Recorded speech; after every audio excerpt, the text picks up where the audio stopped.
Namaku Kartini. Aku lahir di pesisir utara pantai Jawa, Rembang, 21 April 1879.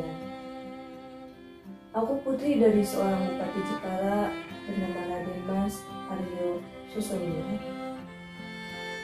Ibu saya bernama Ngasira. Beliau hanya seorang tetek pribumi biasa.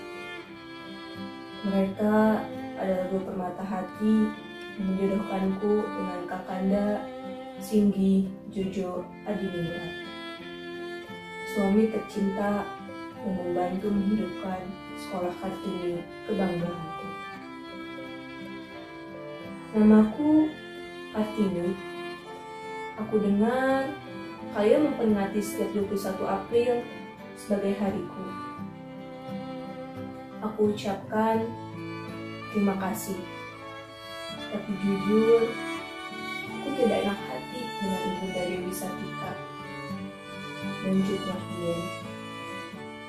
Karena dibandingkan keduanya, aku bukanlah apa-apa. Mungkin lebih baik hariku itu berganti nama saja. Hari Pergerakan Wanita misalnya. Tapi ya sudahlah, terserah kalian saja. Sebelumnya, bolehkah aku memanggil kalian dengan sebutan nak? Supaya terkesan lebih akrab. Apalagi kalian sendiri yang memanggilku sebagai ibu kalian. Nak, apa kabarmu? Aku dengar saat ini putri-putriku sudah banyak yang sarjana. Mereka sudah mendapatkan pendidikan layaknya kaum pria seperti yang aku cita-citakan dulu.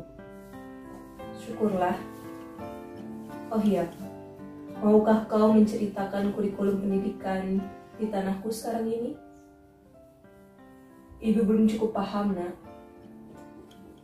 Ibu dengar saat ini kalian menerapkan kurikulum pendidikan 2013 yang katanya mengedepankan pendidikan karakter. Bukan begitu? Lalu sebelum itu kalian menerapkan kurikulum Satuan Pendidikan 2006. Sebelumnya lagi kalian menerapkan kurikulum berbasis kompetensi 2004. Jadi apa bedanya semua itu, nak? Nak, jangan bercanda. Tidak lucu jika ternyata kau gunakan semua itu sebagai alat pencari suap nasi. Dengan berganti kurikulum, otomatis akan berganti pula buku pedoman yang mengakibatkan perkutangan ulang lagi. Dengan pergantian kurikulum, akan ada kucuran dana sekian rupiah untuk seminar dan semacamnya. Ya, semoga saja pikiran ibu tidak benar ya, nak.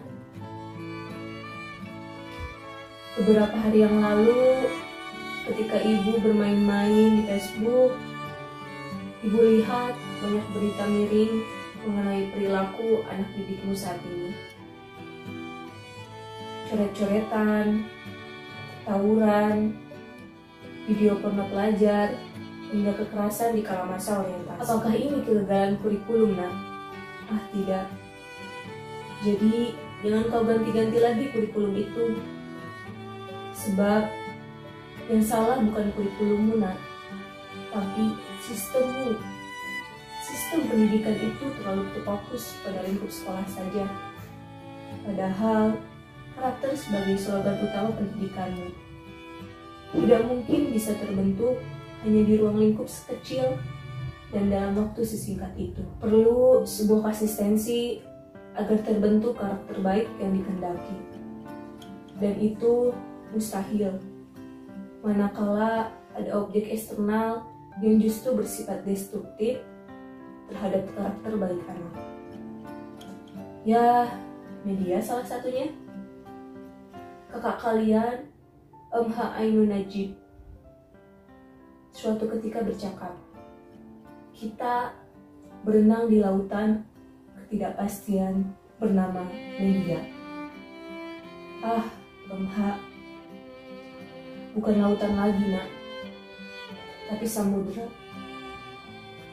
Media bisa jadi momok yang menakutkan bagi keberlangsungan generasi muda kalian. Media sangat mampu menggiring opini publik. Media sangat mampu mengendalikan pikiran orang. Apalagi media swasta. Ya sudah. Dia pasti berjalan atas kepentingan siapa yang ada di belakangnya. Lucu sekali bukan?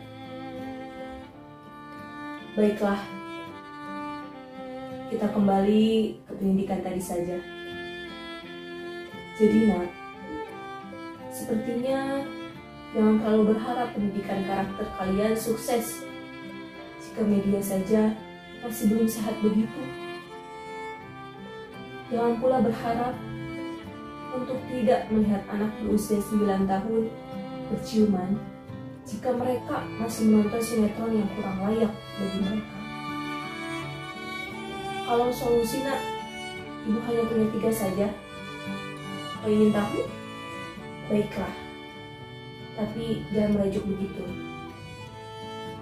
Pemerintah sebagai wakil yang telah kalian pilih seharusnya lebih ketat lagi dalam mengawasi dan menyeleksi media, televisi dan internet utamanya,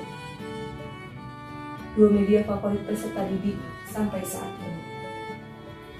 Lebih hebat lagi, manakala pemerintah berani membeli saham-saham sebagian media-media swasta kurang sehat itu, agar benar-benar terwujud pendidikan karakter yang berkualitas.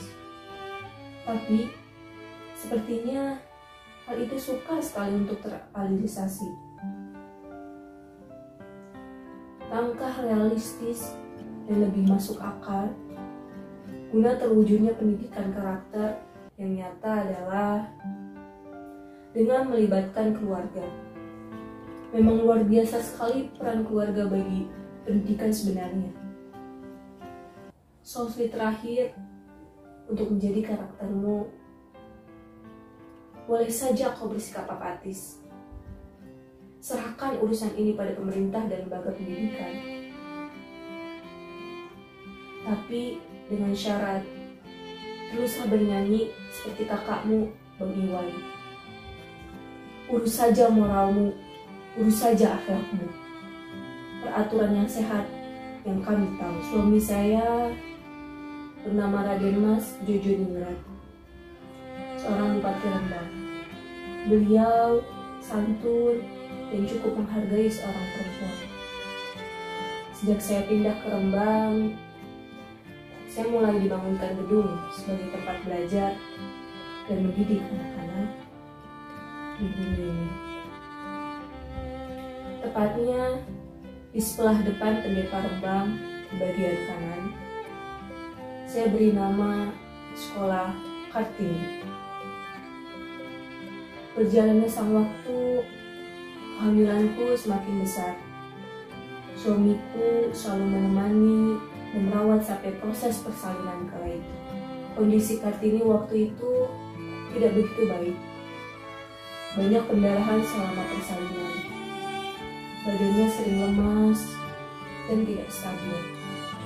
Hingga pada akhirnya, 4 hari setelah kelahiran putranya, Kartini meninggal dunia. Putranya bernama Suso Alit. Duka mendalam oleh suaminya dengan arakan rakyat. Dan Jepara berlimbah kehilangan seorang perempuan yang polos dan gigih sederhana. Dan kenangan yang seindah-indahnya dan sukar-sukarnya yang boleh direbut manusia ialah menuduhkan diri sendiri. Janganlah berputus asa dan janganlah menyesali untung. Janganlah hilang kepercayaan hidup. Kesengsaraan itu membawa nikmat. Tidak ada yang berlawanan dengan rasa kasih. Yang hari ini serasa kutuk, besoknya terasa rahmat. Cobaan itu adalah usaha pendidikan Tuhan. Saya bangga namaku disebut senapas dengan rakyatku, karena di sanalah tempatku untuk seterusnya.